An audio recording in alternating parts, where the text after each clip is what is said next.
교인들이 이렇게 비가 오면 좀 적게 올 것 같다 이런 생각이 들어요. 그래서 날씨가 좀 어떠면 좋을까 제가 생각해 봤는데요.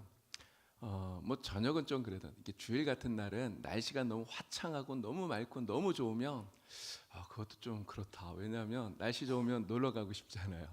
그래서 비도 막 내리지 않고 날씨가 너무 좋지도 않고 이렇게 중간쯤이 제일 좋지 않나 이런 생각을 문득 해봤습니다. 오늘 수요일 저녁에 이렇게 하나님 앞에 나서 예배한다는 게 정말 쉬운 일 아니죠. 비도 오는데 비를 뚫고 예배하러 오신 여러분들에게 은혜 단비가 충만히 내리기에 주님의 이름으로 축복합니다. 여러분 대구하고 경북 지방에 100년 넘은 교회들이 꽤 많아요. 우리 여기 영주노예도 100년 넘은 교회들이 꽤 많더라고요. 근데 이렇게 100년 넘게 오랜 역사를 가진 교회들 가서 그 역사를 보면 많은 교회들에서 공통적으로 보이는 이름이 하나 있습니다. 선교사의 이름. 그가 누구냐면 바로 이분이에요. 안의화. 한국 이름으로는 안의화. 원래 본명은 제임스 E. 아담스라고 하는 선교사입니다. 이분이 미국 북장로교회에 파송을 받아서 1895년도에 부산으로 들어왔어요. 아펜젤러나 언더우드가 1885년에 이렇게 입항을 하잖아요. 들어오잖아요. 그러니까 그때보다 약 이제 딱 10년 후에 이분이 들어온 거죠. 그리고 이제 부산 쪽으로 들어와서 이쪽 대구를 중심으로 해서 경북 지방에 약 35년 정도, 36년 정도 선교를 하면서 그래서 이 안의화 선교사를 대구 경북 지방의 선교의 아버지 이렇게 부릅니다. 대구에서 이 안의화 선교사가 전도해서 설립한 교회들이 굉장히 많아요. 대구 제일교회, 뭐 범어교회, 또 사월교회, 반야월교회 이런 교회들이 다 이 안의화 선교사님이 전도해서 세운 교회예요. 설립한 교회입니다. 제가 우리 교회 오기 전에 경주제일교회에서 오래 있었잖아요. 근데 그 경주제일교회도 역사에 보면 첫머리에 이분 이름이 나옵니다. 1902년 5월 10일 경주제일교회가 올해가 121주년이더라고요. 굉장히 오래됐죠.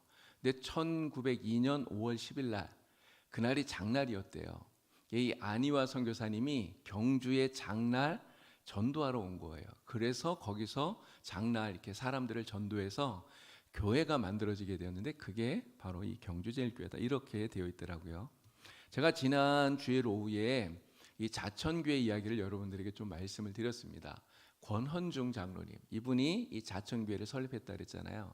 근데 이분이 어떻게 예수를 믿게 되었는가? 바로 이 안의화 선교사님에게 전도를 받은 거예요. 이 안의화 선교사가 대구에서 영천을 거쳐서 청송으로 가는 길이었고요. 그리고 이 권헌중 장로님은 거꾸로 청송에 살다가 대구로 이사를 가는 중이었대요. 그런데 그 중간쯤에 노귀제라고 하는 곳에서 이 선교사님과 이 장로님이 만난 거예요. 그 길에서 만나서 이 안희화 선교사님이 이 장로님에게 이제 전도를 한 거죠. 그래서 이 권헌중 장로가 복음을 듣고 예수를 영접하게 됩니다.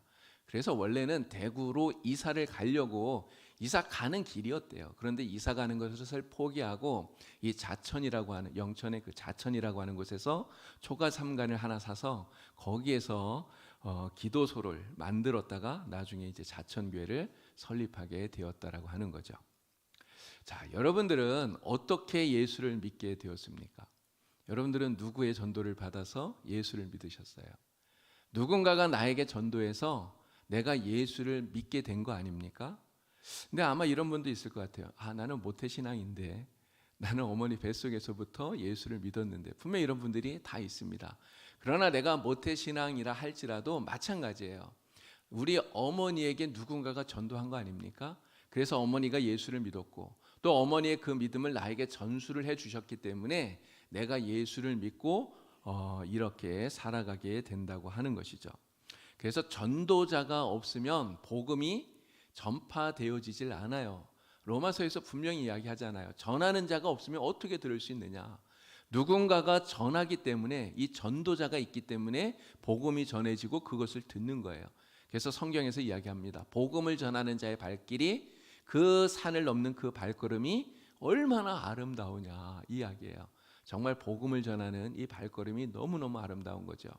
여러분, 오늘 우리가 이렇게 예수 믿고 신앙생활할 수 있는 것, 정말 영생을 가진 자로 천국을 소유한 자로 살아갈 수 있는 이런 그 은혜가 어디서부터 시작이 된 것입니까?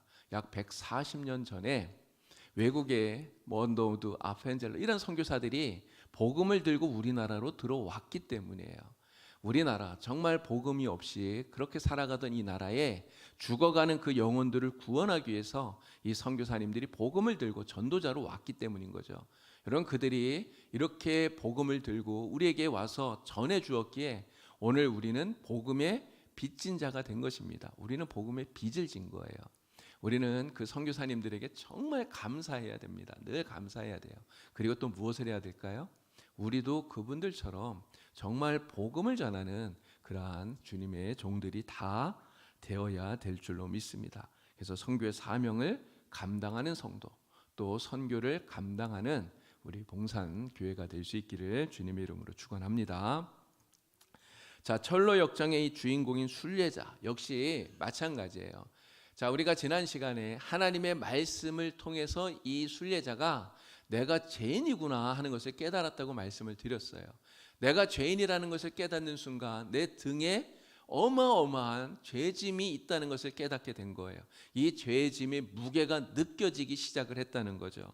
그래서 괴로워하다가 전도자를 만나서 이 순례의 길을 떠나게 되는 것입니다. 자, 철로 역정에서 이 순례자가 전도자를 만나는 그 장면을 제가 읽겠습니다. 자, 자료를 보셔도 되고요. 화면을 보셔도 되겠습니다. 제가 읽겠습니다. 그는 금방이라도 어딘가 달려갈 것처럼 여기저기를 두리번거리더니 그 자리에 그대로 서 있었다. 내가 보기엔 어느 길로 가야 할지 모르고 있는 것 같았다. 그때 전도자라는 사람이 그에게 다가와서 그에게 물었다. 왜 울고 있습니까? 저는 제가 갖고 있는 이 책을 읽고 나서 내가 죽을 수밖에 없으며 죽고 난 뒤에도 심판을 받게 되리라는 사실을 알게 되었습니다. 그런데 나는 죽고 싶지도 않고 죽음 이후의 심판도 받을 용기가 없습니다. 이 세상에 살면서 많은 악을 볼 텐데 왜 죽고 싶어 하지 않죠? 내 등에 있는 짐이 나를 무덤보다 더 깊은 곳으로 빠지게 하여 마침내 지옥으로 떨어지게 될까 봐 두렵습니다. 내가 감옥살이를 견디지 못한다면 심판도 그 다음에 있게 될 사형집행도 견딜 수 없을 것입니다. 이러한 생각을 하다 보면 울지 않을 수가 없지요. 그렇다면 왜 그렇게 멍하니 서 있는 것입니까? 어디로 가야 할지 모르기 때문입니다. 전도자는 그에게 두루마리 하나를 주었다. 거기에는 임박한 진노를 피하라고 쓰여 있었다. 그는 두루마리를 읽고 나서 전도자의 얼굴을 매우 진지하게 쳐다보며 물었다. 어느 쪽으로 피해 가야 합니까? 저쪽에 조그만한 문이 보입니까? 안 보이는데요. 저쪽에 반짝이는 빛은 보입니까? 보이는 것 같습니다. 저 빛을 계속 바라보면서 그리로 곧장 가십시오. 그러면 좁은 문이 나타날 것입니다. 거기서 문을 두드리면 누군가가 나와서 당신이 어떻게 해야 할지 알려줄 것입니다. 자, 지금 읽은 이 부분은 철로 역장에 이제 이 순례자가 전도자를 만나서 이 전도자가 그에게 좁은 문으로 가라고 알려주는 그러한 내용이에요. 자, 여기에 나오는 전도자, 여러분 존 버년이 이 철로 역정을 쓸 때 누구를 생각하면서 이 전도자를 이렇게 만들었을까요? 존 버년이 하루는 그가 살고 있었던 그 베드퍼드 거리를 쭉 걸어가다가 여인들 두세 명이 서로 이야기하는 것을 우연히 듣게 되었대요. 근데 이 여인들이요, 정말 환한 얼굴로, 너무나 환한 얼굴로 이렇게 이야기하는 거예요. 나는 구원받은 걸 확신해요. 나는 구원받은 게 너무너무나 기뻐요. 그러니까 구원과 거듭남을 주제로 이 여인들이 이야기를 하고 있었는데 자기들이 구원받은 게 너무너무 기쁘다고 막 이렇게 환한 얼굴로 막 이야기를 하는 거예요. 근데 번연이 그 이야기를 들었어요. 지나다가. 근데 그 이야기를 들으면서 자기를 생각하게 된 거예요. 나는 진짜 구원을 받았나? 나는 정말 구원받았나? 내가 구원받았다면 나는 왜 저 사람들처럼 저렇게 기뻐하지 못하지? 이런 생각들을 하게 된 거죠. 그래서 집에 와서 성경을 펼쳐서 성경을 읽는데 성경은 읽으면 읽을수록 이러한 번민이 점점 커져만 갔던 거예요. 그래서 이 번연이 어떻게 할까 고민하다가 이 생각이 들었습니다. 이 여인들에게 그 구원의 확신을 준 사람, 그 교회 목사님이 누군지 한번 찾아가 보자 했던 거예요. 그래서 확인해 봤더니 이 여인들이 다니고 있었던 교회가 바로 그 베드퍼드 교회의 기포드라고 하는 목사님이었습니다. 존 기포드 목사님. 그래서 번연이 즉시 이 기포드 목사를 찾아가요. 그래서 찾아가서 이제 여러 가지 성경을 펼쳐놓고 막 이런저런 이제 막 질문을 한 거죠. 그랬더니 기포드 목사님이 번연에게 정말 친절하게 그가 묻는 그 모든 것들에 대해서 성경을 펼쳐가면서 가르쳐 주었다고 하는 거예요. 이게 번연에게 이 기포드 목사님이 개인 전도자 역할을 해주신 거죠. 이게 번연은 이 기포드 목사의 영향을 굉장히 많이 받았습니다. 그래서 나중에 이 철로 역정을 쓰면서 여기에 나오는 이 전도자의 모습을 바로 이 기포드 목사님을 모델로 해서 만든 것이다, 이렇게 말할 수 있는 것이죠. 자, 그러면 이 전도자란 어떠한 사람인가를 생각해 보겠습니다. 전도자는 다가올 하나님의 그 무서운 진노 앞에 회개하라, 이 회개를 권하는 사람이 바로 전도자다라고 하는 거죠. 자, 순례자가 성경을 읽었어요. 죄에 대해서 깨닫게 되었어요. 죄가 얼마나 무거운가, 얼마나 무서운가를 느끼게 되었습니다. 근데 문제는 지금 이 등에 짊어지고 있는 이 죄의 짐을 막 벗어버리려고 해요. 어떻게든지 벗으려고 해요. 그런데 문제는 내가 아무리 노력을 해도 내 힘으로 스스로는 이 죄의 짐을 벗을 수가 없다는 거죠.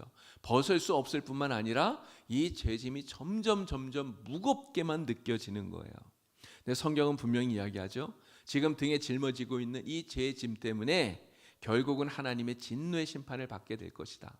하나님의 진노의 심판을 받아서 영원한 죽음을 당하게 될 것이다. 성경이 분명히 이야기하는 거예요. 근데 그 말씀을 깨닫고 나니까 너무 두려운 거예요. 죽음이. 내가 영원히 죽게 된다는 이 진노의 심판. 그래서 그 심판을 받아 영원히 죽는다는 이 사실이 너무나 두려워요. 그래서 이 짐을 벗기 위해서 내가 무언가 어떻게든 해야 될 것 같은데, 근데 문제는 뭘 해야 되는지를 모른다는 거죠. 그러면 답답하잖아요. 우리 그렇지 않습니까? 무언가 이 해결을 해야 돼요. 문제가 있으니까. 근데 어떻게 해야 되는지를 몰라요. 그러면 너무너무 답답한 거죠. 여러분, 바울이 빌립보에서 전도하다가 감옥에 갇혔습니다. 근데 그 감옥 안에서 바울이 뭐 했습니까? 빌립보 감옥에서 찬양을 불러요. 찬양 부를 때 무슨 일이 일어났어요? 막 지진이 일어나면서 옥문이 열리고 그 발을 채웠던 착고가 풀려지고, 여러분, 그랬더니 간수가 깜짝 놀라서 자결하려고 그래요. 여러분, 왜 죽으려고 그랬습니까? 지금 죄수들이 다 도망가 버리면 그 책임이 누구에게 와요? 다 간수에게 오는 거예요. 자기가 풀어준 건 아니지만 다 간수 책임이 되는 거죠. 그러니까 자기가 이 상황을 어떻게 할 수 없으니 그냥 죽으려고 하는 거죠. 자, 그때 바울이 이야기합니다. 야, 내 몸을 상하지 마라. 우리가 다 여기에 있다. 도망 안 간 거예요. 근데 이 간수가 생각할 때 정말 이 바울이나 이 같이 있는 이 사람들은 진짜 신기한 사람들 아닙니까? 도망갈 수 있는데 안 도망가요. 야, 정말 이런 모습을 보면서 간수가 이야기하는 거예요. 선생님, 내가 어떻게 해야 내가 구원받을 수 있습니까? 나는 어떻게 구원받을 수 있습니까? 물어요. 여러분, 그때 이 바울이 이 간수의 전도자가 되어줍니다. 간수는 예수님을 이 바울을 통해 만나고 길을 얻게 된 거죠. 자, 마찬가지로 이 순례자에게 한 전도자가 다가와서 묻습니다. 당신은 여기서 왜 울고 있는 것입니까? 순례자가 답하죠. 제가 지금 책을 들고 있는데 이 책에 써 있는 내용을 읽어보니 내가 죄인이라는 것을 깨닫게 되었고, 그래서 내가 죄짐이 무겁다는 것도 알게 되었고, 그런데 이 죄 때문에 결국은 죽을 수밖에 없다는 걸 내가 알게 되었습니다. 근데 내가 이 죄짐을 어떻게 벗을 수 있는지 방법을 몰라서 어떻게 해야 될지 몰라 그래서 너무너무나 두려워서 울고 있습니다. 이야기예요. 자, 그럴 때 이 전도자가 두루마리 성경을 펼쳐서 성경 구절을 한 군데 읽어줍니다. 그게 바로 마태복음 3장 7절 말씀이었어요. 다 같이 읽겠습니다. 요한이 많은 바리새인들과 사두개인들이 세례 베푸는 대로 오는 것을 보고 이르되 독사의 자식들아 누가 너희를 가르쳐 임박한 진노를 피하라 하더냐. 아멘. 자, 이 말씀 속에 임박한 진노를 피하라는 말씀이 나와요. 이 말씀을 이야기한 거예요. 하나님의 진노의 심판이 임박했으니 그것을 피하라는 거예요. 근데 어떻게 피해야 되는지를 모르잖아요. 여러분, 이 임박한 진노를 피하는 방법이 무엇입니까? 임박한 진노를 피하는 방법은 바로 회개하는 거예요. 죄를 회개하고 죄를 향하여 가던, 죽음을 향하여 가던 그 길에서 완전히 돌아서는 거예요. 180도 돌아서는 것입니다. 헬라어로 이 회개를 메타노이아라고 이야기를 합니다. 이게 방향을 돌이키다는 거예요. 180도 돌아서는 거죠. 근데 180도만 돌아야지 360도 돌면 어떻게 됩니까? 그러면 다시 원상복구돼 버리는 거라 360도 돌면 안 돼요. 180도 확 돌아야 됩니다. 자, 돌이키지 않은 채 여전히 죄 가운데 살면 그럼 어떻게 됩니까? 그럼 죽어요. 죄의 삭은 멸망이다. 성경이 분명히 이야기하기 때문에 그래요. 여러분, 일본은 기독교 인구가 굉장히 적다고 그러죠. 일본이 왜 기독교 인구가 적은가? 전도를 교회가 잘 안 하기 때문에 그렇대요. 그럼 왜 일본 사람들은 전도를 잘 안 하나? 근데 보니까 잘 안 하는 게 아니라 못 하는 거예요. 왜 전도를 못 하는가? 그 이유를 찾아봤더니 일본 사람들은요, 굉장히 예의 바르고 또 체면을 차리고 남들에게 신뢰가 되는 것을 절대 하지 않으려고 이런 마음들을 가지고 살아간다는 거죠. 그러다 보니까 이 체면, 예의 또 신뢰될까 봐 하여간 그래서 전도를 못 한다는 거예요. 근데 여러분, 우리가 다른 사람들에게 예의를 차리려고 전도 안 한다? 내가 전도하는 게 신뢰가 될까 봐 전도 안 한다? 이거는 사실 잘못된 말이에요. 예를 들어서 어떤 사람이 지금 술에 잔뜩 취해서 막 길을 걸어가는데 앞에 낭떠러지가 있다고 생각을 해보세요. 이 낭떠러지가 1000길 낭떠러지입니다. 이게 떨어지면 그냥 죽는 거예요. 근데 내가 이 사람을 딱 보면서 저 사람의 그런 어떤 체면을 생각해서 또 내가 그 사람을 좀 배려한다고 내가 그냥 예의를 지키려고 내가 말을 걸면 신뢰가 될까 봐 그래서 그냥 지켜만 보고 있다면 여러분, 그러면 어떻게 됩니까? 이게 잘하는 건가요? 그러면 안 되는 거죠. 그럼 어떻게 해야 됩니까? 빨리 뒤돌아서도록 낭떠러지를 향해 가던 그 길에서 180도 돌아서도록 붙들어야 되는 거죠. 이야기를 해줘야 된다는 거예요. 그것이 그 사람을 살리는 길이기 때문에 그런 것입니다. 전도자란 어떠한 사람인가? 바로 이처럼 회개의 메시지를 전하는 사람. 죄악 가운데 살고 있는 사람들에게 그 죄에서 떠나지 않으면 죽는다는 것을, 반드시 죽는다는 것을 이야기해 주는 사람. 이게 바로 전도자라고 하는 거예요. 회개하라, 돌이키라 권하는 사람이 전도자라고 하는 것입니다. 자, 전도자는 또 어떤 사람인가? 좁은 문으로 들어가라 라고 권하는 사람이 전도자예요. 좁은 문으로 들어가라. 자, 전도자가 보여주었던 성경 말씀, 거기에 이제 임박한 진노를 피하라 이렇게 써 있었는데 이것을 보여주었더니 순례자가 다시 물어요. 자, 그러면 이제부터 나는 어떻게 해야 됩니까? 내가 어떻게 해야 됩니까? 자, 전도자가 이야기합니다. 넓은 들판을 가리키면서 저기 멀리 좁은 문이 있는 것이 보입니까? 물어요. 그랬더니 이 순례자가 잘 안 보인다 그러잖아요. 사실 안 보이는 게 맞을 거예요. 이게 신앙을 갖지 않은 이런 사람들에게 좁은 문이 안 보이는 게 어쩌면 당연할 수도 있겠죠. 자, 그래서 저만치 보이는 환히 비치는 빛은 보이느냐 물어요. 그는 보이는 것 같다 그랬더니 그 빛을 향해서 똑바로 다른 데 시선을 뺏기지 말고 똑바로 걸어가라. 그러면 좁은 문이 나올 것이다. 그러면 그 좁은 문에 문을 두드리면 누군가 나와서 당신을 도와줄 것이다. 이야기를 해줘요. 이게 전도자라고 하는 것이죠. 자, 이때 전도자가 보여주는 말씀이 있습니다. 마태복음 7장 13절과 14절 말씀이에요. 자, 이 말씀 우리 다 같이 읽겠습니다. 좁은 문으로 들어가라. 멸망으로 인도하는 문은 크고 그 길이 넓어 그리로 들어가는 자가 많고 생명으로 인도하는 문은 좁고 길이 협착하여 찾는 자가 적음이라. 아멘. 여러분, 이 말씀에 중요한 포인트가 있어요. 자, 좁은 문은 들어가기가 어렵고 넓은 문은 들어가기 쉽다. 이것을 이야기하려는 게 아니에요. 물론 좁은 문은 들어가기 힘들어요. 넓은 문은 들어가기 쉬워요. 근데 이것보다 지금 무엇을 이야기하는 거냐? 좁은 문은 들어가기가 힘들기 때문에 이 문을 찾는 사람이 적다는 거예요.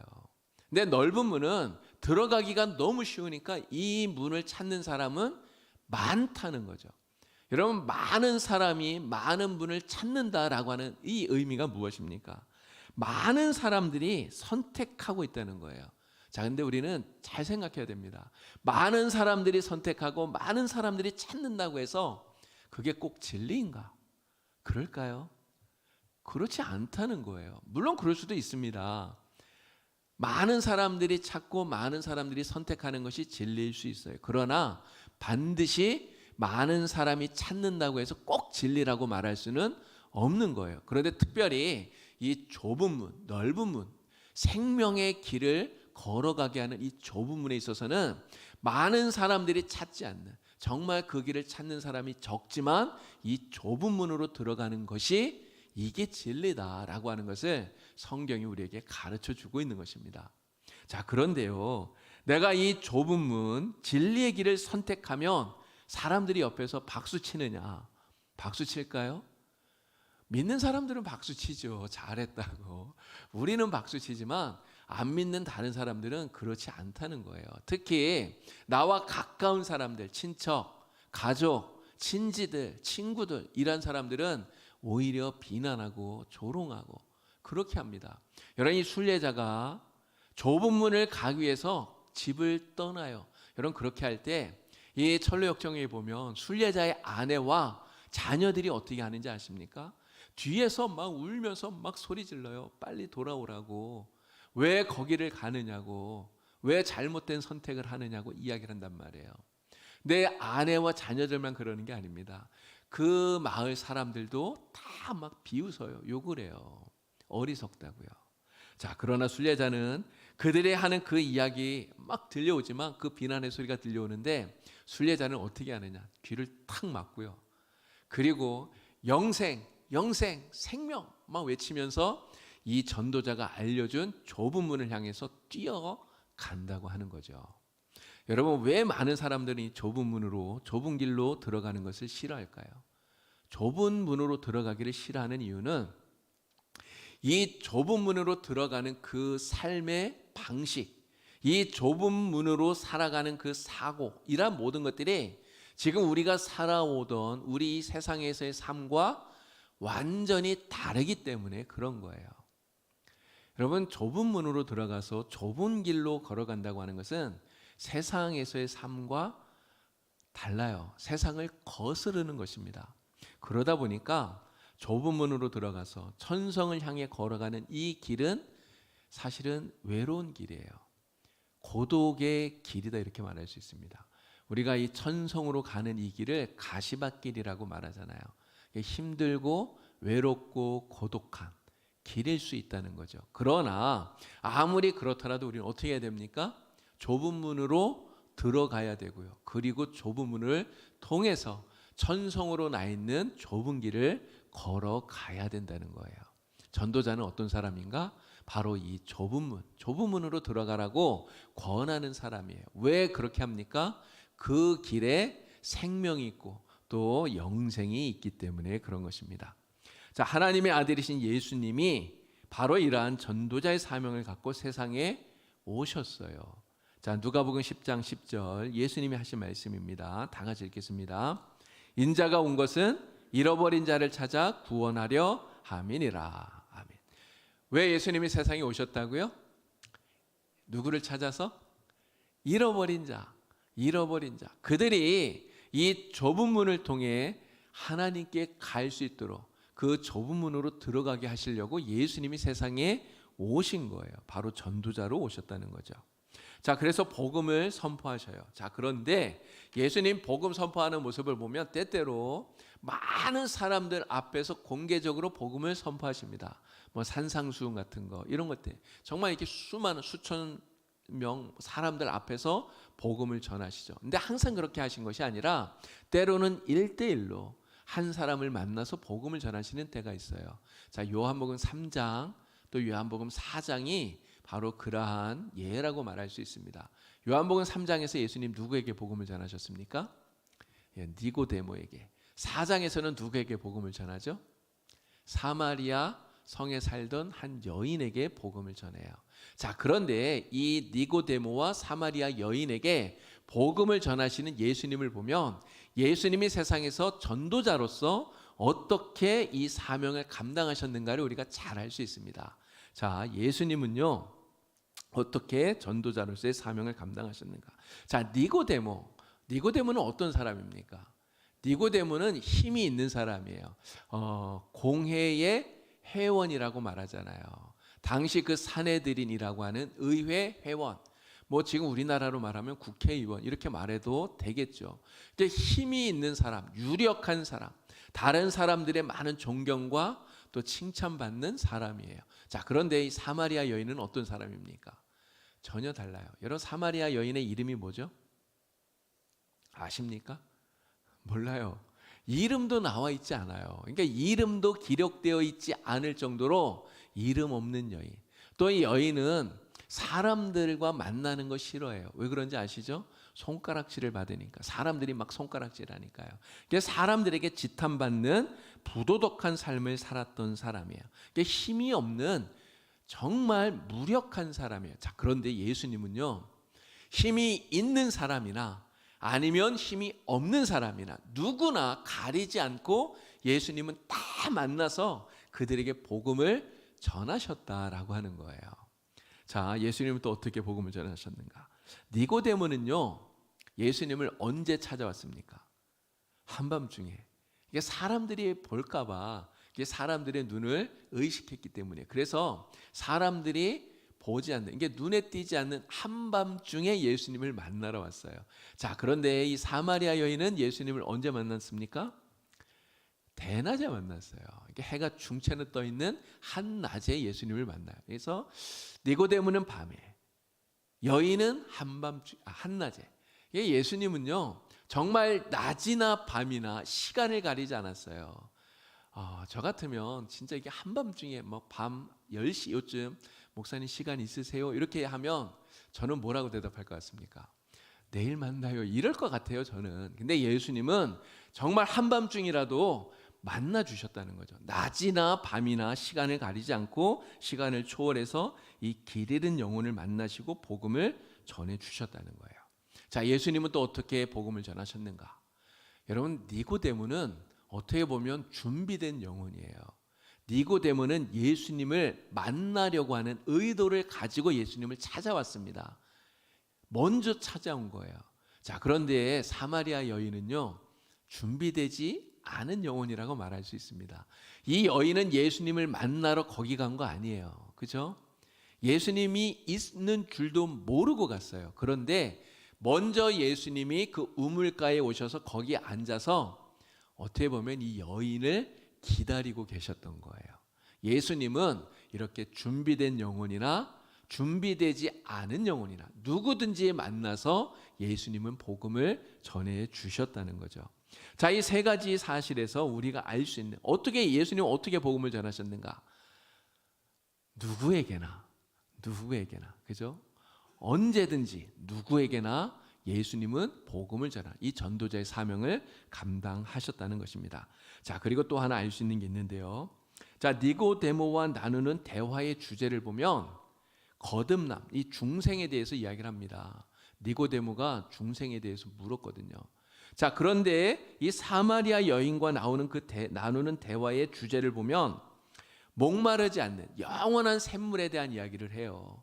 여인이 예수님께 이야기하잖아요. 나에게 그러한 물, 목마르지 않는 물을 주십시오 이야기하잖아요. 주제가 좀 달라요. 그런데 이렇게 다른 주제를 이야기하지만 그 이야기들을 통해서 예수님은 한 가지 똑같은 일을 하십니다. 사람들을 바로 영원한 생명의 길로 인도하고 계시다는 거죠. 누구를 만나서 어떠한 이야기를 하더라도 영원한 생명의 길로 인도하는, 바로 이 좁은 문으로 들어가서 생명 얻는 길로 나가게 하시는, 이게 예수님의 전도자로서의 사명 감당하시는 모습이었다고 하는 거예요. 이처럼 예수님께서 전도자로 세상에 오셔서 전도자로서 사셨던 것을 우리가 알 수가 있습니다. 자, 사마리아 여인 이야기를 잠깐 했는데요. 사마리아 여인이 예수님을 만난 이 이야기에서 가장 중요한 포인트는 무엇일까요? 물론 이 여인이 예수님을 만나서 예수님이 메시아, 그리스도라고 하는 것을 알게 된 것이 중요한 이야기이긴 해요. 중요하죠.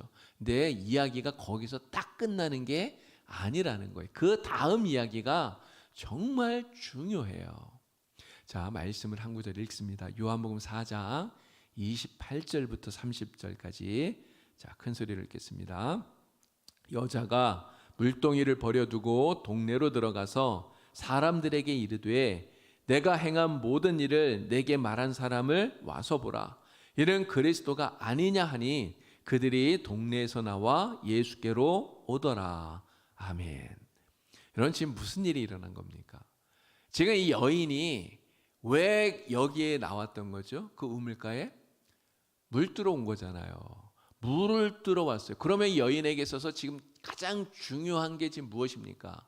물동이 아닙니까? 물동이. 그거 물을 가득 담아서 가지고 가야 돼요. 그런데 지금 이 여인이 어떻게 했어요? 그 물동이를 버려두고. 물동이를 버려두었다는 얘기는 그 물동이보다 더 중요한 게 무엇인지를 깨달았다는 거예요. 그 여인이 어떻게 합니까? 마을로 가요. 사실 이 여인은 사람들 만나기 싫어하는 사람이었잖아요. 손가락질 당하니까. 사람들을 피하던 사람이었는데 스스로 사람들을 찾아가요. 가서 지금 뭐라고 말합니까? 내가 행한 모든 일을 나에게 말한 이 사람을 와서 보라. 그가 그리스도가 아니냐 이야기하죠. 내가 그리스도를 만났어요. 예수님을 만났어요. 여러분, 예수님을 만나보세요. 이게 예수님을 전하고 있다는 거예요. 예수님을 만남으로써, 바로 전도자이신 예수님을 만남으로써 이 여인이 이제는 자기가 전도자가 되었다라고 하는 것이, 이게 중요한 이야기라고 하는 것입니다. 예수님을 만난 사람, 그 만남을 통해서 내가 다른 사람을 생명의 길로 이끄는 전도자가 되어야 된다는 거죠. 그래야 이 복음이 계속해서 이 땅에 편만하게 펼쳐지게 되는 거예요. 오늘 우리가 누군가의 전도를 받아서 예수 믿는 사람이 되었습니다. 누군가 나에게 복음을 전해 주었기 때문에 우리는 좁은 문으로 들어갔고요. 그리고 예수 믿는 이 길을 걸어가게 된 거예요.